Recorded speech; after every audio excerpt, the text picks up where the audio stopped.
I was homeschooled. But rest assured, I can honestly say today I would never say this to my children. Never. Mostly because as a 40-year-old with braces, I can hardly say the word statistics. All right. Well, welcome to the Stand-Up Standup Podcast. I am Tim Stevens, and I'm joined with my fellow misfit, Jerry Black. Let's get into it. Quote of the day: parenting is about guiding your children to discover their own paths and not paving the path for them. Lisa Wingate. I like that a lot. Oh, yeah. Today's show will be discussing the challenges as well as the benefits of working in tech as a parent. All right, but before we get into that, let's do some open source comedy. Speaking of parenting, when I was in school, I remember my mother telling me, Tim, if you don't pay attention in class, you won't graduate and you will become a statistic. And I remember being really confused by this statement, partly because I was in kindergarten at the time, and I was homeschooled. But rest assured, I can honestly say today I would never say this to my children. Never. Mostly because as a 40-year-old with braces, I can hardly say the word statistics.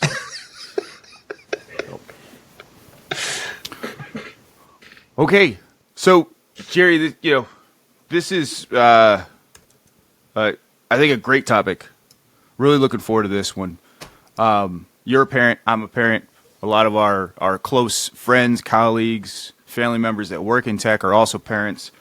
And although parenting is parenting, regardless of what kind of job you have and what you do for a living, I feel that in tech, there are a lot of things that we could point out and discuss that are benefits that help you as a parent because you work in tech. And I also think there are inherent challenges of being able to parent effectively because you work in tech. Sure. So, do you want to get us started today?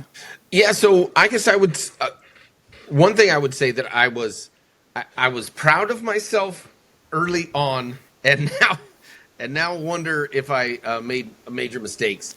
Was that when Apple phones first came out, I made sure that my kids all had an iPhone. When an iPad came out, I made sure they got an iPad. Now, they weren't the brand new ones, but I wanted to be sure that they had that tech very early on because I thought it was important for them to understand the technology that was, sort of what I viewed was going to become the de facto tool as we sort of move forward as a society. And while that's true, the flip side of that, so that I guess I would say the desire for me to make sure my kids were tech savvy, and I also had them build their own computers when they turned 14. Each kid had to build their own computer, and my desire to make sure they were tech savvy in those ways. Then, while positive, I think a lot of positive, the negatives were, they were very early on very familiar with mobile phones and things of that nature. And they are part of the, sort of head down generation of they're constantly on their phones. Building their own PCs turned into gaming PCs, and nice. The boys at least are very game centric, which in our society there's a lot of there's a lot of game playing, a lot of video game playing, stuff like that. But there's a big part of me that is like, man, if I hadn't pushed them to adapt to the technology, would they be spending as much time as they are in those on those things and in those in their phones and on their computers? So I think it's for me a parenting. I guess one of the parenting perspectives I would put in there is getting your kids in tech, great idea. Getting your kids in tech, bad idea. So I don't know which is which. Yeah. The way that I would look at it is I think be grateful that you were able to have some impact and some influence in what could be perceived as a potentially a negative way, right? They become obsessed with video games, or they become fixated and start to glorify expensive things like iPhones and computers.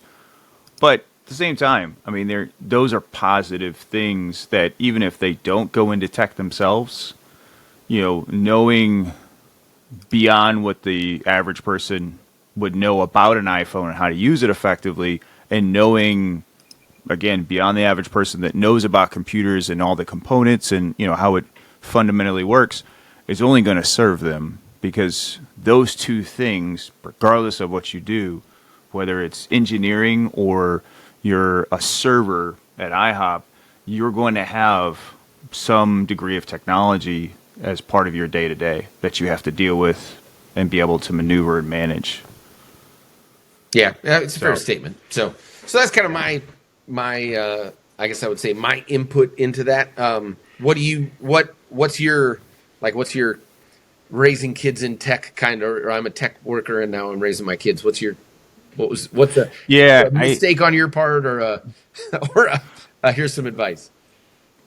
Well, I would say that one of the things that's obvious is in tech, you are compensated well for your skills and for your knowledge, which implies that you're going to live at a lifestyle that you're not rich, not from just doing that, but you're going to be able to provide for your family for whatever they need and most of what they want, which is always a famous saying that I use around my house. They're known for saying that my kids have everything they need and most of what they want. So is that a bad thing? No, it's not. I'm grateful for that. I've worked hard for that. Like most people in tech, they worked hard to get where they're at, and they can provide very well for their families. The downside to that, though, I personally grew up in a home of 7, 4 brothers and sisters, 3 brothers, 1 sister, big family. Both parents worked, but we were nowhere near the level or the style of living that I'm living today, and that's because I'm working in tech, right? I'm working in tech. So the one thing that I can say as a kid is I didn't have much of anything. So when I got a job, I got my first job or joined the military, my work ethic, I think, was insane. And that was because I didn't have anything. I was never given anything, right? So I knew that whatever it is that I wanted, whether it was the right thing or not, clothes, jewelry, whatever, technology, I had to go work for it. My children today, and this is where I could probably do a lot better, they have everything that they need. They have a lot of what they want. And a lot of it is because of my hard work, right? And because I work in tech. So mostly because I work in tech. So I would say, if you're a parent out there, young kids, older kids, the message I have for you and what I would leave with you to think about is, you have more than likely worked very hard to get where you're at, and you should be proud of yourself. That is your accomplishment, not your children's. It is. Yeah, that's so for sure. Am I saying not to take care of them? Of course you have to take care of them. But maybe think about, the next time your son comes to you and says, hey, I really want the iPhone 15. All my friends have it, and this 14 is just not doing it for me, right? Maybe think once or twice about, well, what do I do with that? Giving them the iPhone 15, I can do it because I work in tech. I have the money. But what am I going to do? What am I really doing to them by just handing them that without forcing them to work? And is it easier to just hand them a new phone? It absolutely is. It is. To drive over to T-Mobile. Boom. They got a new iPhone. Be grateful and be proud of yourself for where you're at. That's my message. But realize that those are your accomplishments, not your children. Right? And I think we all struggle with that to a degree. Yeah, nice. I agree, and I agree with your sentiment as well. And for sure, the that tech train has to. I didn't have to, but should slow down at some point, right? The I get the newest, the best, the coolest, the whatever. Yeah, of course. Yeah. Always great Christmas presents, though, right? It's always a great. Hey, guess what I got you this year? So, yes. Anyways, all right. Well, good. I love it. Well, hey, did you ever restrict the internet access at your house? Did you ever do that as either a punishment or hey, it's 9:00 on a school night, the Wi-Fi's going off situation? No. Is that ever you? No, I don't. Was the internet around when you were raising your kids, or I don't know if you had that? There may have been a couple of times where we turned it off just to turn it off, but then before too long it was. Well, their cell phones had data plans, and so are they? I'd have to go in and turn their cell phone data plans off. So instead, we told them there was a period of time where it felt like they were really overusing the devices, and it was into the night, late night, continuing to get notifications on their phones from friends that were chatting or something that was, I felt, impacting their ability to sleep and stuff like that. So I forced them to put their phones out on the out in the kitchen. But I do think my kids, because we started them early, and this is maybe I'm just hopeful, but I do think they also learned how to self-moderate. So it's fairly easy to say, hey, we're at dinner, phone's away. Nobody needs to be on their phone, and everybody's phone just goes away. We don't really have the situation where our kids are so addicted that they can't do that. If we're at dinner, if we're at church, if we're at a family celebration, if we're doing anything where it just, would be better if we feel like it would be better if they were engaged with what was going on, then we just tell them put it away, and they just do. They don't pick it up and look and put it back and pick it up and look and put it back. They just put it away. So I think that's maybe a good thing, but I mean, it is just it's another thing that we have to, as parents. It's just another thing that I think as parents we have to help them recognize they need to moderate, and there is an absolute argument to be made for these devices are excessively addictive, and if the argument I heard that I thought was best was if somebody told you that every morning when they wake up, the first thing they do is grab whatever, right? If they said, the first thing I do, I wake up and I grab a piece of gum, you'd go, oh, are you addicted to gum? That's weird. Why do you do that? But when we say the first thing we do is pick up our phone and look for messages, somehow we're all okay with that.